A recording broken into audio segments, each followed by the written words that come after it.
welcome back to my channel. And yeah, today guys, magluluto ako ng rice and sinigang. Magsisinigang ako today guys. Hindi ko alam kung anong lulutuin ko. Kanina pa ako nag-iisip kung anong lulutuin kong ulam. Minsan ang hirap din mag-isip kung anong lulutuin talaga guys. So, naisip ko magsinigang na lang ako. Kaya magluluto muna ako ng kanin habang ipapakulo ko yung manok. Magsisinigang ako ng chicken ngayon guys. Pero wala akong patatas this time. Kasi usually kasi nilalagyan ko ng patatas. Pero wala akong patatas. So, ang ilalagay ko na lang ay lettuce na lang yung ilalagay ko sa sinigang na lulutuin ko. So, magluluto ako ng sinigang sa gabi. Mas masarap kasi yung sinigang sa gabi kesa yung sa sinigang sa sampalok. Ewan ko ba. Mas gusto ko yung gabi. Kasi mas malapot siya. Mas malapot siya guys, kaya mas gusto ko yun. So, magluto muna ako ng rice. Habang papakulonan natin yung ating chicken. Para pagdating ni husband, mag-ano na lang, ready to eat.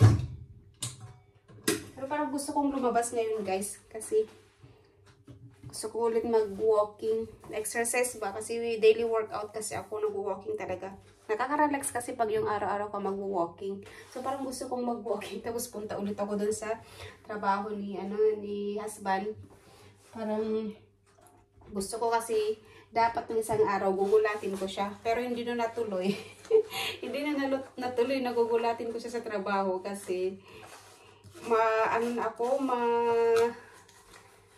tawag nito, maginaw noon guys. So, pumunta ako doon. Ginaw na ako. Kaya hindi na ako nakapagantay sa labas. Kaya sabi ko, uwi na lang ako. Sa susunod ko talaga gulatin si husband. Kaya yun, hindi ko tuloy nagulat. So, parang ngayon tingnan ko kung makakapunta ako. Or hindi siguro. Tingnan ko guys kasi parang umambon na naman. Pag umambon pa naman, nakakatamad lumabas, diba? Mas masarap na lang tumambay sa bahay pag ganitong umaambon.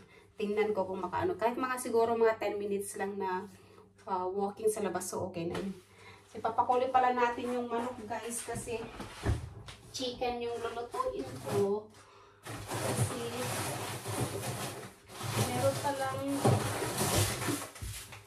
saan ba yung chicken namin? Meron palang pasok si Mr. bukas sa school. So tamang-tama, magluto ko ng chicken. Ngayon, sinigang kasi meron siyang pasok sa school ko. Meron siyang babaunin bukas. Sana, nakalimutan ko. Nakalimutan ko may pasok siya bukas sa school. So, usually kasi guys, pag pumapasok siya sa school, pinababaunan ko din siya. Ayan. So, meron pa kaming chicken. So, ito pala yung lulutuin ko. Magsisinigang ako ng manok ngayon. Tapos, lettuce yung ilalagay ko. Kasi wala akong patatas. So, papakulo natin yun. Kasi, ganoon kasi ako pag magluto ako ng manok, pinapakulo ko guys. Tapos, tinatapon ko yung, yung tubig, yung bula sa ibabaw. Kasi, parang fats daw yun or dumi. Kaya tinatapon ko. So, pakuluan lang natin guys habang nagluluto ako ng kanin. So, ayan na guys. Kumukulo na yung ating chicken. And then, ayan. Gigisa ko na siya. Lalagyan ko ng onion, kamatis, tsaka yung sinabi kong, ayan, lettuce ba or cabbage. And then, lalagyan ko ng, ito, sinigang na sampalok mix with the gabi. So, yung ang ilalagay ko.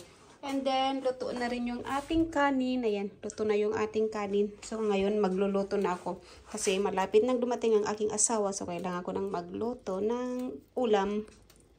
So, tatanggalin ko lang yung chicken guys na ating pinakulo.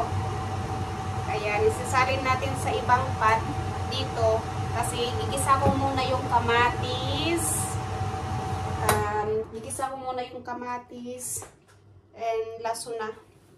Para mas malasa pag igisa natin. And then, ilalagay natin itong sabaw mamaya. Ayan. So, gisa-gisa lang muna guys.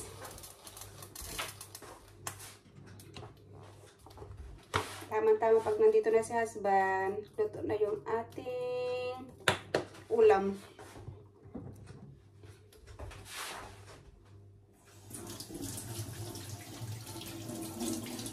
Nakakamiss din mag-ulam ng mga Filipino foods palagi. Buti dito, meron Asian store guys dito sa Sweden na pwedeng mapagbilhan ng mga ganyan, mga pangsigang, pang-adobo, basta yung mga Filipino products. Meron din dito yung Thailand shop guys. So pwede ka rin bumili doon kasi parang same lang naman yung natin yung mga Thailander, di ba? Okay, natin to.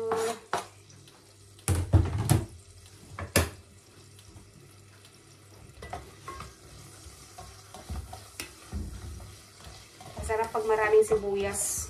And then kapatis. Sayang lang wala akong patatas today talaga. So, okay na yun. Naubos kasi yung patatas ko. Akala ko, mayroon pa kaming patatas nung pumunta ako nung isang araw sa sa grocery store. Akala ko may patatas pa ako. Wala na pala. So, na. Pagtiyagan na lang kung anong meron.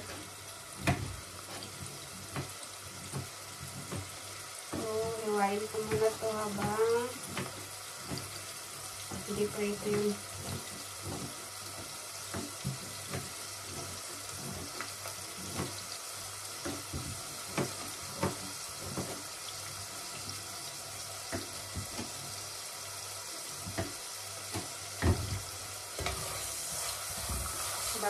bango talaga guys. Kaya lalagyan na natin yung ating kamatis.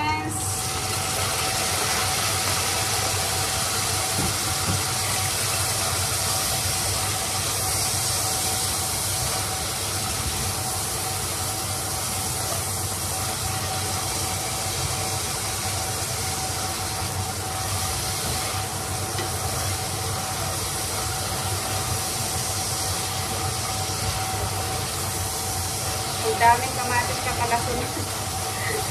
Nasubrahan ko yan yung paglalagay guys. Pero yan mo na masarap naman siya pag ganyan. Marami.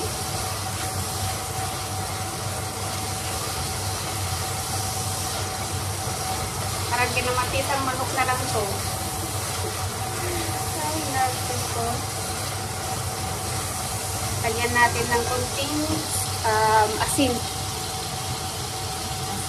Para bumasa. Ano yata yun?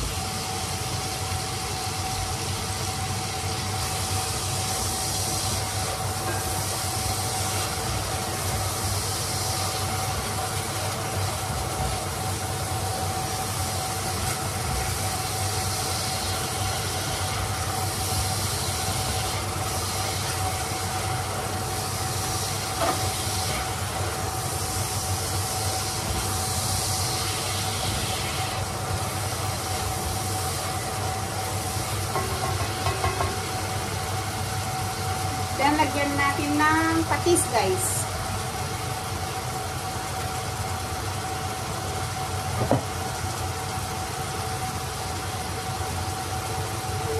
Patis.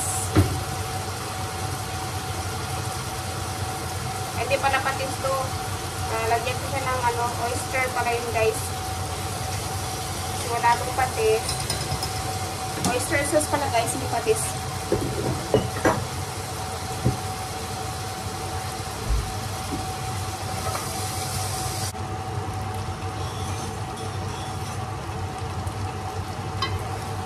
Na guys, inisa ko rin puti yung chicken.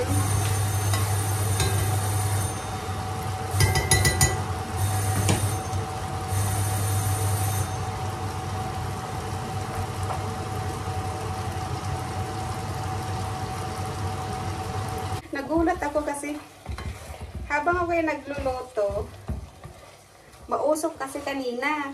So akala ko yung fire alarm sa bahay. Sabi ko, ala, ano kaya yun? Nagulat ako kasi ang lakas-lakas pa naman nun kasi lalagay ko sana yung sabaw. Wala, ano kaya yun? Sabi ko, tingnan ko, ay, hindi naman fire alarm yun. So, kala ko talaga yung fire alarm. Yung pala, yung doorbell. Doorbell pala yung nag-ring kasi yung kapitbahay naming, kapitbahay naming matanda. Talaga, inervyos talaga ako. Talaga yung, alam mo yung Yung kaba ko talagang ganun yung ano ko eh. Hanggang ngayon yung ano ko. Yung puso ko talaga ganun. Nagulat ako. Akala ko nag-ano yung alarm. Takot pa naman ako kung pag tag nito. Ring yung ano, yung alarm. Hindi ko alam kung anong gagawin ko. Alam, lakas-lakas pa ng 2 pesos. Tapos, siguro yung matanda nung pumunta siya, kumatok lang. Hindi ko narinig. Kasi katok lang. Yun pala. Nung siguro na hindi ko narinig, nag-doorbell siya, yung panglakas-lakas. Tapos binuksan ko. Hindi ko maintindihan yung sinasabi niya kasi hindi pa ako marunong masyado sa salita nilang Swedish. Hindi ko alam yung ano. Tapos, sabi niya, tinatanong niya yung asawa ko kung nasaan daw yung asawa ko, yung pagkaintindi ko. Tapos sabi ko, wala pa yung asawa ko nasa trabaho. Sabi ko, alas 4 pa yan, uwi, mamaya pa. Tapos sabi niya, lika. Sabi niya, yung ganun. So, naintindihan ko na lang yung true sign. Tapos, nanginginig talaga ako. Yung sign, sabi niya, lika. Tapos, meron siyang sinasabi. Hindi ko naman maintindihan yung sinasabi ng matanda. Tapos, yun pala. Tapos, inano niya sa akin na yung, sabi niya, yung bedroom niya, mag-drill kami, ganun kasi dito guys, ang pait-bait ng mga tao dito, pag mag-create sila ng noise, pag magtotok-tok sila or may gagawin sila sa loob ng bahay nila na alam nilang nakaka-istorbo sa mga makakapit-bahay nila, sasabihin talaga nila, pagpapaalam sila. So yun ang ginawa ng matanda. Pumunta talaga dito, tapos yun na, tinawag niya ako dun sa bahay niya. Sabi niya, gagawin ako, sabi niya. Tapos, meron siyang trabahador doon na lalaki. Tapos, magpapadrill pala siya. Meron pala siyang ipapaayos doon sa malapit dito sa sitting room namin. Na part. Meron pala siyang ipapaayos guys na ewan ko kung ano ipapadrill niya sa wall. Sabi niya. Tapos, sabi ko, sige, no problem lang. Sabi ko, magdadrill ka. Sabi ko, di rin niya ako maintindihan. Hindi kami nagkakaintindihan. Sabi, magdadrill ka. Tapos, sabi niya, tapos biglang lumabas yung lalaki yung mag-aayos sa kwarto niya galing sa kusina. Tapos sabi niya sa akin, din sinasabi niya sa English, sa Swedish, hindi ko na maintindihan. Tapos, pumunta yung lalaki doon sa malapit sa bed. Kasi nandun yung gagawin niya. Tapos ipinakita niya sa akin yung driller, yung parang pangano sa wall drilling. Sabi niya, this one, zzz. Sabi niya sa akin, sige, no problem. Magdidrill pala sila sa wall. Ay, talagang, natatawa ako na kinakabahan. Nung una, kinakabahan ako kung ano yun. Tapos, sinisilip ko dun sa pinto kung sino yung nagdodoorbell sa amin. Hindi ko rin makita kasi nga maliit din siya. Kung gaano ko kaliit, ganun din kaliit yung matanda. So sinisilip ko, hindi makita. Kaya binuksan ko na yung pinto, yun nakita ko yung matanda. Naawa talaga ako. Uy, grabe. Kinakabahan talaga ako. Akala ko yung fire alarm yung nag-ring. Kasi nga maingay yung fan namin pag nagluluto ako. Tapos tinawag niya ako, buti ka mo, hindi ko nakalimutan yung niluluto ko. Sabi ko, sandali. Bumalik pa ako sa kusina para lang patayin yung niluluto ko. Tapos tinanggal ko dito sa bayan magkalan para hindi masunog. Baka naman ako yung masunugan. Kasi pag natagalan ako doon, nasunugan yung niluluto ko. Ang lakas-lakas pa naman ng apoy ng niluluto ko guys. Grabe talaga yung kaba ko. Ay, kinabahan talaga ako doon. Bubuksan natin yung fan.